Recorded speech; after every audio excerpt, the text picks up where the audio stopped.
Olá, nós estamos em multiplataforma comemorando o 1º de agosto em Bauru e para isso vamos fazer um programa especial de reflexão. Na primeira parte do nosso bate-papo com o professor João Francisco de Lima, colocamos o trilho na história e relembramos os principais pontos da questão da cidade ter se desenvolvido a partir do modal ferroviário. Nesta segunda parte, vamos convidar você a acompanhar conosco pela Rádio Câmara e pela TV Câmara em multiplataforma a reflexão sobre nossa vocação neste momento.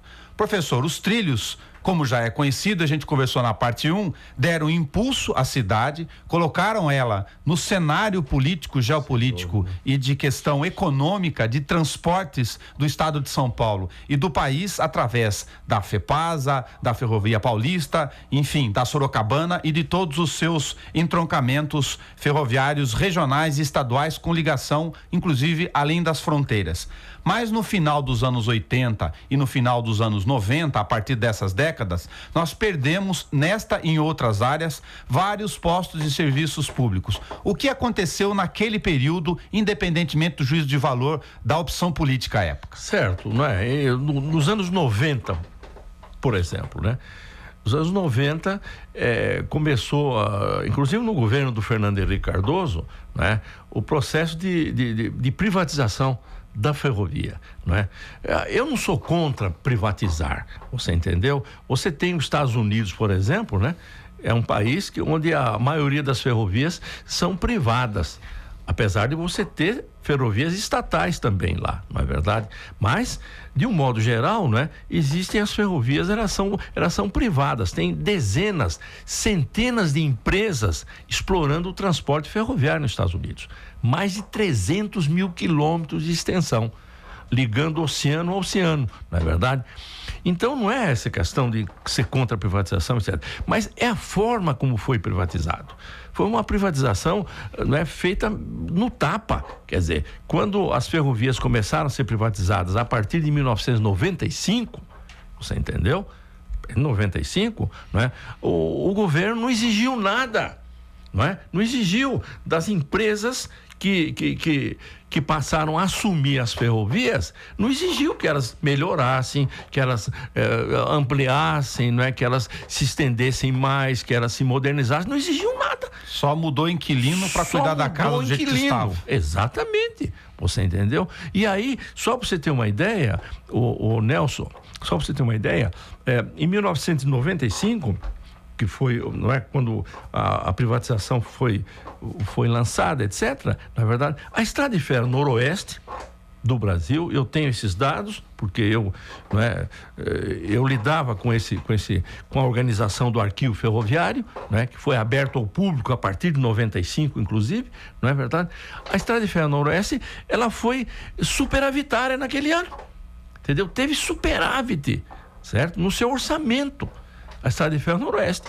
E a partir de 1995, né, os trens de passageiros deixaram de circular para o estado de Mato Grosso. Os trens de passageiros. E eu acabei, né, tendo situações assim que foram, né, às vezes até engraçadas, etc., mas trágicas. Em 1998, eu estava no arquivo ferroviário, não é verdade? E uma das questões, o que era comum na época, por exemplo, quando professores, né, internacionais, professores ingleses, europeus, norte-americanos, vinham dar curso, né, aqui na FOB, por exemplo, da USP, não é verdade? Um dos entretenimentos, né, que eles gostavam muito era um passeio até Mato Grosso, você entendeu? Então, eles engatavam um vagão era engatado na composição da Estrada de Ferro Noroeste. Quem era o encarregado, inclusive, era o Raul Marques Ferreira, o velho Raul Marques Ferreira, não é verdade? Ele era cozinheiro, não é verdade? E o vagão era dormitório, era restaurante ao mesmo tempo, era engatado e levado para Mato Grosso, era engatado numa composição e era deixado na beira do rio Miranda, em Mato Grosso. E aí ficava o vagão lá, não é?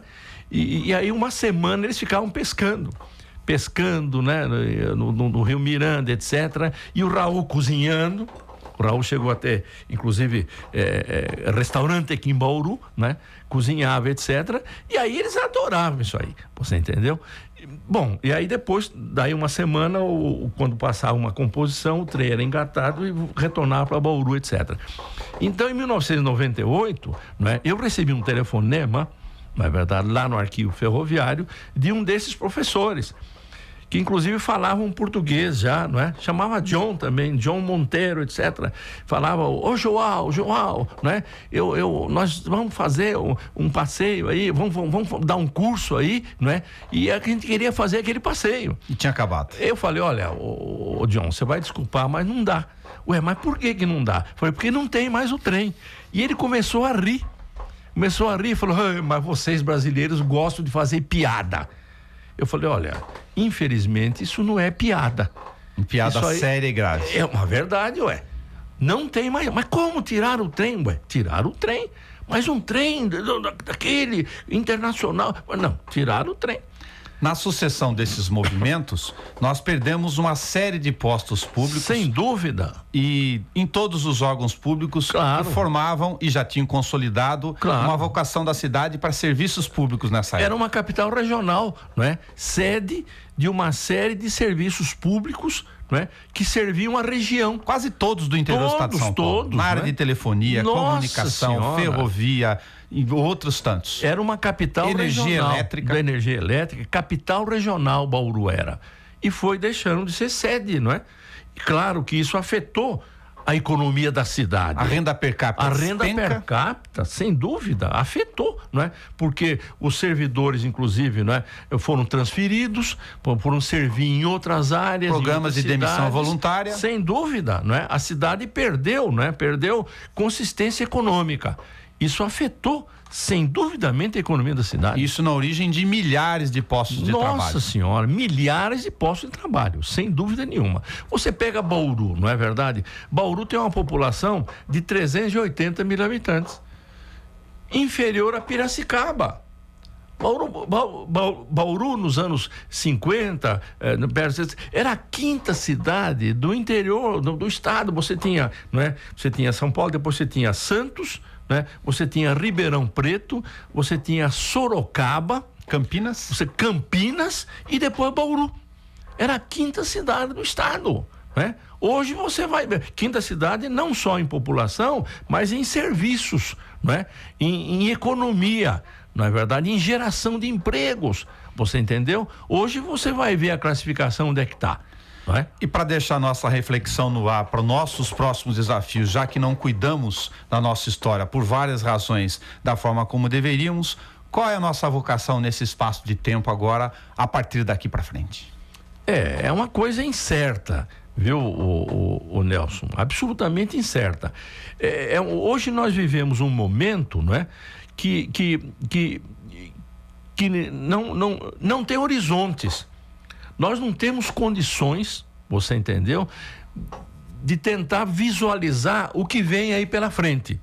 Nós não temos condições disso, de visualizar o que vem pela frente. Você entendeu? Por quê? Porque não existem projetos. Não tem projetos em nenhum nível, nem municipal, nem estadual, nem federal. Você não tem projetos. Na medida que você não tem projetos, né, nós não sabemos o que vem por aí. Nós vivemos um momento assim de uma incerteza dramática. Eu, por exemplo, né, tenho filhos, não é verdade? E fica difícil explicar para eles, não é, que nós vivemos naquele momento, anos atrás, não é? Nós vivemos muitos anos atrás, muitas décadas atrás, você entendeu? Era uma outra realidade. Você podia, não é? Você podia vislumbrar o futuro. Era um passado, não é? Onde a gente podia prever o futuro, porque havia projetos. Hoje não tem.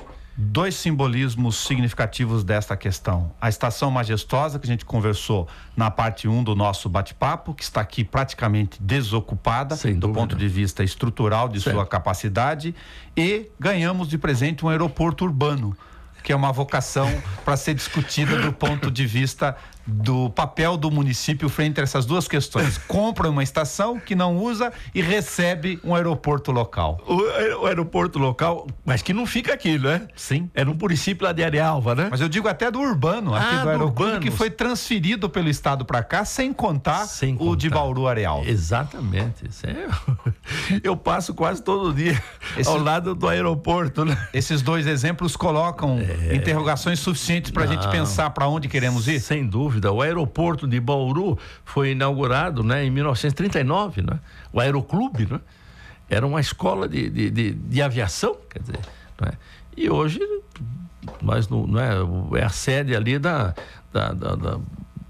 digamos, do policiamento da Polícia Militar, não é? Faz a sua ronda, etc.